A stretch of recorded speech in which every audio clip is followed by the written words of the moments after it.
তারা অর্থাৎ মুশরিকরা, কাফের, অবাধ্যরা, অস্বীকারীরা, ফাসিক, গুনাহগাররা, যারা আল্লাহ পাক রব্বুল আলামিনের সাথে শরীক করে অথবা আল্লাহ পাক রব্বুল আলামিনকে অথবা তার সত্তাকে, তার গুণকে, তার ইবাদত বন্দেগীকে অস্বীকার করে, তার আদেশ নিষেধকে অস্বীকার করে, অথবা আল্লাহ পাক রব্বুল আলামিন ইবাদত বন্দেগী যারা যথাযথ পালন করে না, সকলেই এই কথাই শামিল।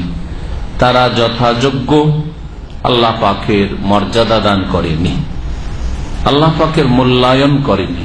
কদর মানে হচ্ছে মূল্যায়ন করা, মর্যাদা দান করা। যেমন মর্যাদা মহান আল্লাহ রয়েছে, তার মর্যাদা দান করা উচিত, সেটা করেনি ওই সব লোকেরা, কাফের, মুশরিক, মুনাফিক এবং মুসলিম সমাজের গুনাহগার। আল্লাহ পাক রব্বুল আলামিনের যারা নাফরমানি করে থাকে, ইচ্ছা করে আর সংশোধন করে না, অথবা অনিচ্ছাকৃত হলে তারা তওবা করে নিজেদের সংশোধন করে না, তারা আল্লাহর যথাযোগ্য মর্যাদা দেয়।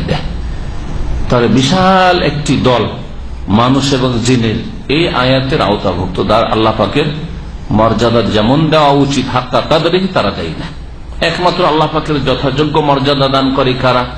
যারা আল্লাহ পাক রব্বুল আলামিনের তাওহীদ প্রতিষ্ঠা করে, রাসূলুল্লাহ সাল্লাল্লাহু আলাইহি ওয়াসাল্লামের সত্যিকার অনুসরণ করে, কারণ তার অনুসরণ ছাড়া কোনো ইবাদত বন্দেগী ভালো কাজ কবুল হয় না এবং পাপ থেকে বাঁচা যায় না। এই জন্য আল্লাহ পাক নবী রাসূল পাঠিয়েছেন। তাহলে তাওহীদ প্রতিষ্ঠাকারী, কোরআন সুন্নাহর অনুসারী, নবী করিম সাল্লাল্লাহু আলাইহি ওয়াসাল্লামের ইত্তেবা অনুসরণকারী, আর যারা আল্লাহ পাকের ফরজ ওয়াজিব আদায় করে, হারাম নাজায়েজ থেকে বেঁচে থাকে, তারাই একমাত্র যথাযোগ্য মর্যাদা দান করে। এই বিষয়টি এত গুরুত্বপূর্ণ যে কোরআনে কারীমের 3টি জায়গায় 3 সূরাতে একই বাক্যে আল্লাহ উল্লেখ করেছেন। এখানে সূরা আনামের আয়াত নম্বর 91, সূরা হজে রয়েছে এবং সূরা জুমারেও রয়েছে। চিন্তা করুন, অনেকে হয়তো এই বিষয়টিকে স্পষ্ট বুঝতে পারবেন না যে মুসলিম কি করে আল্লাহর কদর করেন, আল্লাহর যথাযোগ্য মর্যাদা দেয় না। আপনি মুসলিম কিন্তু আপনার জীবনে গুনাহ হইতে আছে, এমন কিছু কাজ করছেন যেই কাজগুলি আপনার বাপের সামনে করতে পারবেন না, আপনার মায়ের সামনে করতে পারবেন না, আপনার শ্বশুর শাশুড়ির সামনে করতে পারবেন না, আমাদের সামনে করতে পারবেন না, পরে একজন সাধারণ মানুষের সামনে করতে পারবেন না। সেই কাজটি আপনি নির্জনে করছেন।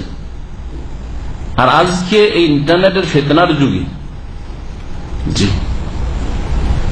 বলেন যে অধিকাংশ মানুষ যারা ইন্টারনেট নাড়াচাড়া করে, একা একা অনেক কিছু দেখে, হঠাৎ করে যদি স্ত্রী আসে তা চট করে বন্ধ করে দিবে যে না, ওর সামনে এটা দেখবো না। ছেলে মেয়ে দেখছে, বাপের সামনে বন্ধ করে দিবে, বাপ দেখছে, মা দেখছে, ছেলে মেয়ে আসলে পট করে বন্ধ করে দিবে। টিভি হোক অথবা ইন্টারনেট হোক, চট করে বন্ধ করে দিবে। কেন? কেন? লজ্জা লাগে বাপকে বলে, মাকে বলে, ছেলে মেয়ে ভাববে যে বাপ মা এই জিনিসটা দেখছে, হ্যাঁ, বা সাথী বন্ধু ভাবে যে আরে ঠিক নামাজি লোক আবার এইরকম জিনিস দেখছে, দাড়িওয়ালা মানুষ আবার এই জিনিসটা দেখছে। লজ্জা পাবে, চট করে ওটাকে চোখের আড়ালে করে দিলেন, এদিক সেদিক টান দিয়ে দিলেন। চিন্তা করেন আপনি যে এই কাজগুলি সব আল্লাহর সামনে হচ্ছে না? হচ্ছে না? না আল্লাহ দেখেন না? না আল্লাহ জানতে পারে না? না তিনি কি আলিম না? তিনি কি খবীর না? সূক্ষ্ম খবর রাখেন না? তিনি কি সবকিছু সম্পর্কে জ্ঞানী? হ্যাঁ, তিনি বাসির, সর্বদ্রষ্টা, সবকিছু দেখেন না? আল্লাহর সামনে তো করতে সাহস পাচ্ছেন, কিন্তু ছেলের সামনে করতে সাহস পাচ্ছেন না। আল্লাহর সামনে করতে সাহস পাচ্ছেন, কিন্তু সাথী বন্ধুদের সামনে না। রে এত খারাপ ছবি আমি দেখছি চট বন্ধ কর। এই পাপগুলি শুধু যারা অহরহ গুনাহ করে তাদের দ্বারা নয়, বরং যারা 5 ওয়াক্ত নামাজি তারাও এই ইন্টারনেটের ফিতনার যুগে করতে আছে, লুকিয়ে লুকিয়ে বহু পাপ করছেন। তাহলে আপনি কি আল্লাহ পাকের কদর করছেন হাক্কা কাদরি কদর করার মতো? চিন্তা করুন আপনি। এইভাবে যে কোনো ক্ষেত্রকে আপনি নিয়ে নেন, যারা শিরক করে, কি করে আল্লাহকে বাদ দিয়ে ওই দুর্গার দরগায় চাইতে যায়? কোথায় আল্লাহর কদর করলো? আল্লাহ যিনি একক, তার সাথে কি করে শরীক সাব্যস্ত করলো? আল্লাহর কোথায় কদর করলো? একটা মৃতকে, জিলানি চিশতিকে মহান উদ্ধারকের গৌসুল আজম বানিয়ে দিল, গরিবের দাতা গরিব নওয়াজ বানিয়ে দিল, দস্তগীর হাত ধরে উদ্ধারকারী বানিয়ে দিল। হ্যাঁ, কোথায় তো কদর করলো, কোথায় কদর করল আল্লাহ পাক রব্বুল আলামিনের?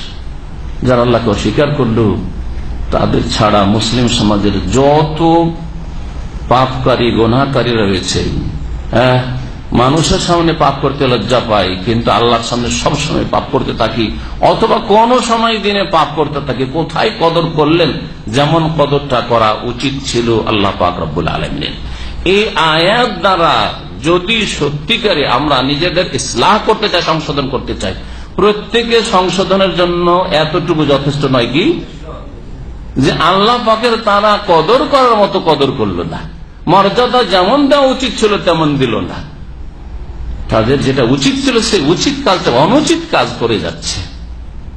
এইরকম যদি আমাদের মুসলিম জীবন হয়, তাহলে আল্লাহ পাক রব্বুল আলামিনের কাছে হাজিরা দিয়ে আল্লাহ বলে, তোর বাপকে লজ্জা করেছিলি, তোর ছেলেকে লজ্জা করেছিলি, তোর স্ত্রীকে পর্যন্ত লজ্জা করেছিলি, যে না স্ত্রীর সামনে দেখবো না, কি ভাববে, হ্যাঁ, কিন্তু আমাকে তো লজ্জা করিস নি।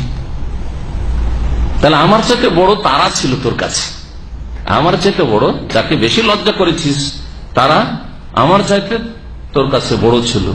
যা তাদের কাছ থেকে কি পাবি, নে তাদের কাছ থেকে। কি অবস্থাটা হবে চিন্তা করুন সে বিচার দিনে। আল্লাহ পাক যেন বুঝার তৌফিক দান করেন, সংশোধনের তৌফিক দান করেন।